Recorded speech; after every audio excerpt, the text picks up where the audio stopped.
Bonjour, on se retrouve aujourd'hui pour une vidéo de réponse aux questions. Alors j'ai reçu une question de Juliana qui me demande comment faire ces exercices relatifs aux puissances. Voilà, alors nous allons expliquer chacune des étapes, mais avant toute chose, je vous propose de les essayer vous-même. Et puis nous nous retrouvons pour la correction. Alors, pour préciser, ce sont des exercices que l'on demande au niveau de la 3e secondaire en Belgique, donc au niveau du collège en France. C'est peut-être l'occasion pour vous de vous tester aussi. Peut-être avez-vous une grosse interro ou un examen bientôt dans le cours de mathématiques, ou peut-être avez-vous revu la matière parce que vous avez eu difficile pendant l'année. Et donc, c'est l'occasion de vous tester pour voir où vous en êtes par rapport aux formules de puissance, si vous les maîtrisez ou pas. Alors, vous allez vous lancer dans l'exercice, on se retrouve après pour la correction. J'attire quand même votre attention de bien lire l'énoncé pour voir ce que ce professeur demande pour cet exercice. Alors, je vous souhaite un bon travail, on se retrouve juste après. Voilà, on se retrouve pour la correction. Alors si vous êtes nouveau sur la chaîne, je vous invite à vous abonner et à cliquer sur la petite cloche pour être au courant des futures sorties de vidéos.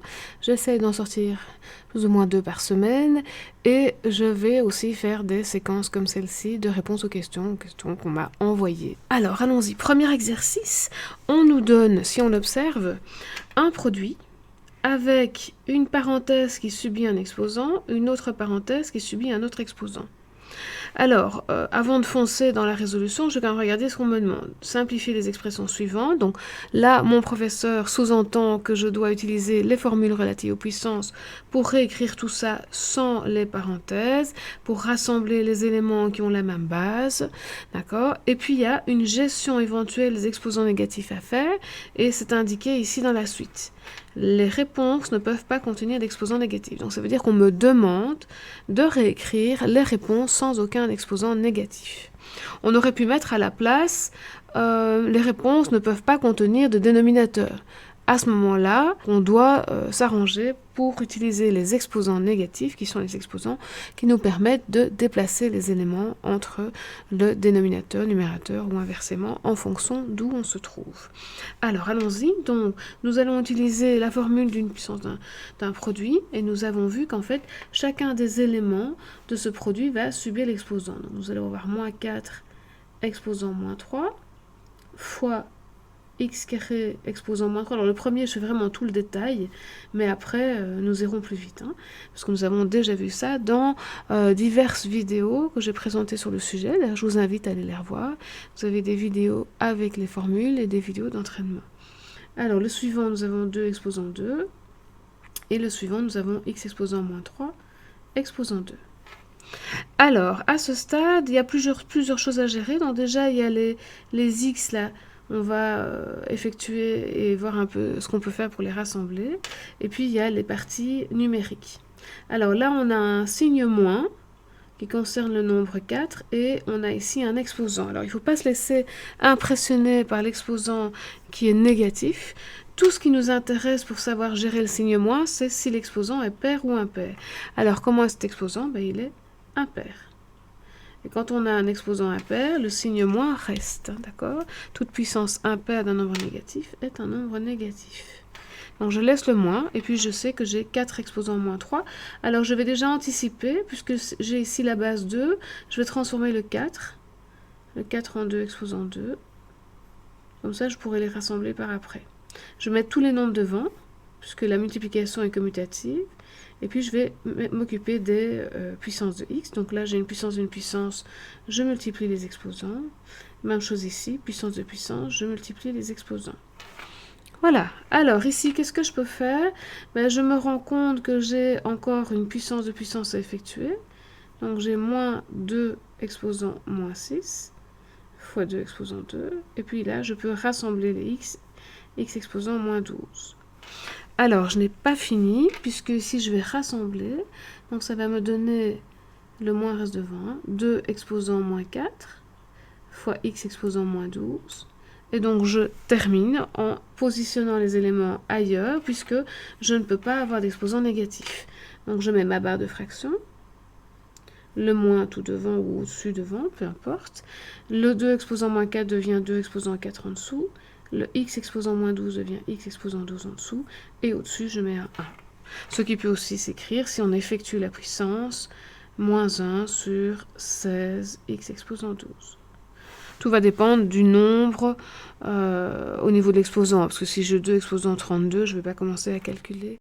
Alors, exercice numéro 2, on a une parenthèse, à l'intérieur nous avons un quotient, nous constatons tout de suite que nous avons des puissances de x au-dessus et en dessous, et nous avons l'exposant moins 1. Alors, deux façons de faire, je pourrais gérer d'abord les x à l'intérieur de la parenthèse, m'occuper de l'exposant moins 1 après.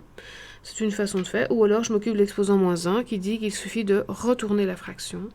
Et puis après, je m'occupe de gérer. Je vais faire cette seconde option, mais les deux sont corrects. Hein. Donc, je vais appliquer l'exposant moins 1 qui me dit de retourner la fraction. Donc, je vais avoir ici, au-dessus, le 5 fois x exposant 4 et en dessous, le moins 2 fois x exposant moins 3. D'accord? Donc, j'ai retourné la fraction, je n'ai rien changé à l'intérieur. Hein. Alors, maintenant, je regarde ce que j'ai. Et donc, je vois que j'ai, au niveau des nombres, moins 5 demi. Et puis au niveau des x, je peux remonter celui-ci, puisque j'ai un exposant négatif, et je vais donc l'additionner, puisque je vais avoir x exposant 4 fois x exposant 3, donc je vais les additionner.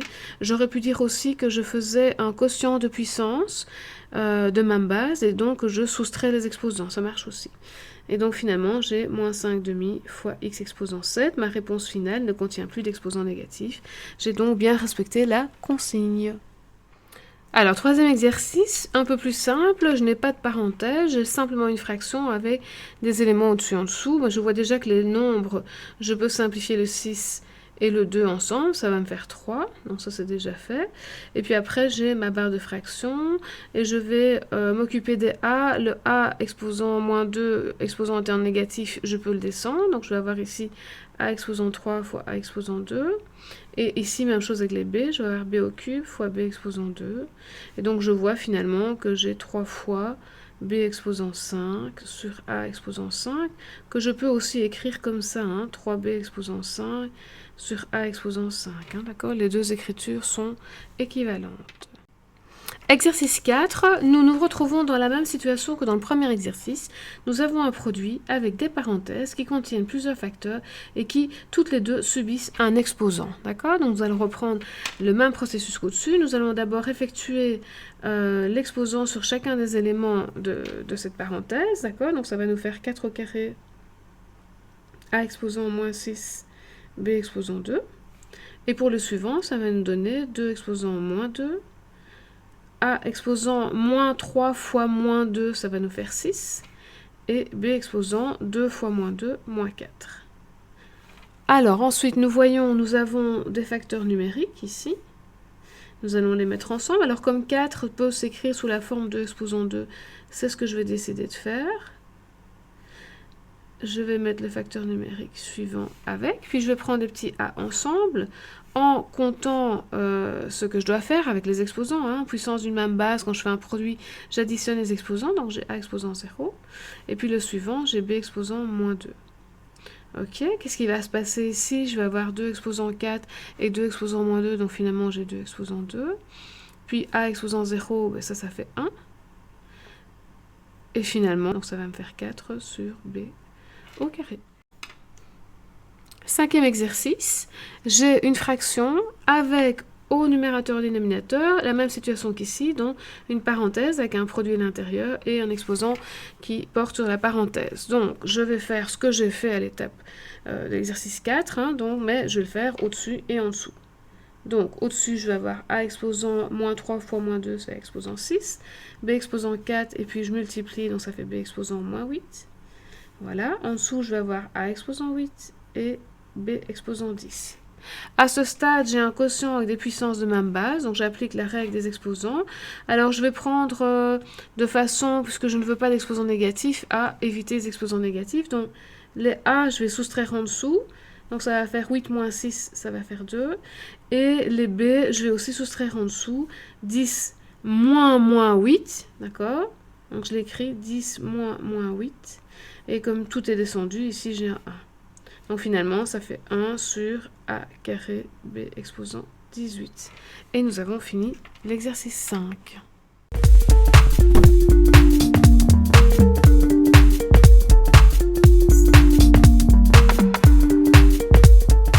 Alors, une dernière remarque, peut-être que certains professeurs pourraient ajouter ici qu'il faut avoir aussi indiqué des conditions d'existence. Si c'est le cas, alors nous devons faire attention aux variables qui se trouveraient au dénominateur. Donc nous le voyons aussi, mais nous le voyons déjà au départ, hein, d'accord? Donc nous avons ici x avec un exposant négatif, donc il est déjà au dénominateur. Et nous savons que nous ne pouvons pas diviser par 0, donc nous avons une condition d'existence pour ce premier exercice qui est x différent de 0. Si nous regardons le suivant, nous avons la même. Hein. Nous avons ici x au dénominateur et là aussi. Donc la même chose. Donc condition d'existence, x différent de 0.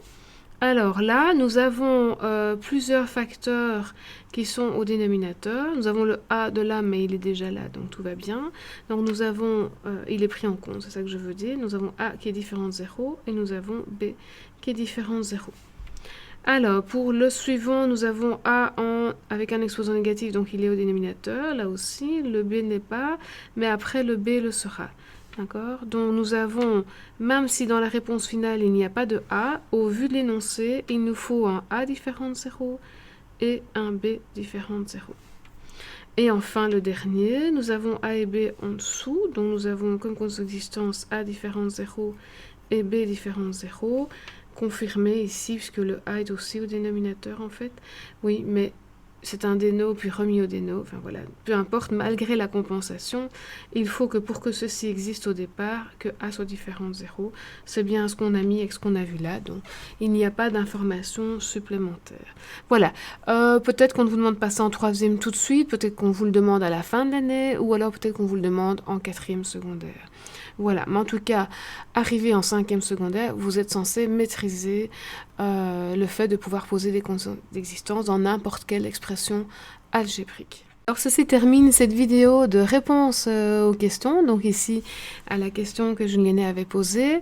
J'espère que c'est plus clair pour toi Juliana et pour toutes les personnes qui sont intéressées par le sujet, qui ont essayé de faire ces exercices, qui éventuellement avaient peut-être rencontré une difficulté ou l'autre. Mettez des commentaires hein, pour dire si tout s'est bien passé pour vous ou si un des exercices vous a semblé plus difficile et si vous savez déjà peut-être pourquoi. En tout cas, pour arriver à mieux apprendre son cours de mathématiques, le fait d'arriver à identifier où on a un problème et peut-être d'arriver à tout doucement nommer une partie de ce problème est déjà un premier pas vers le changement et vers la solution, à savoir de maîtriser son cours. Voilà, je vous souhaite bon courage pour cette semaine de confinement. C'est peut-être vraiment l'occasion pour vous de reprendre les choses à zéro dans votre cours de mathématiques. Et franchement, n'hésitez pas à poser des questions. Comme pour Juliana, je ferai avec plaisir une vidéo groupée ou séparée sur certains sujets, surtout s'il y a des sujets qui sont demandés par beaucoup de personnes. Voilà, si la vidéo vous a plu, si vous avez appris quelque chose, mettez un petit like. En tout cas, abonnez-vous et cliquez sur la petite cloche pour être bien au courant des futures sorties de vidéos. Et on se retrouve à très bientôt.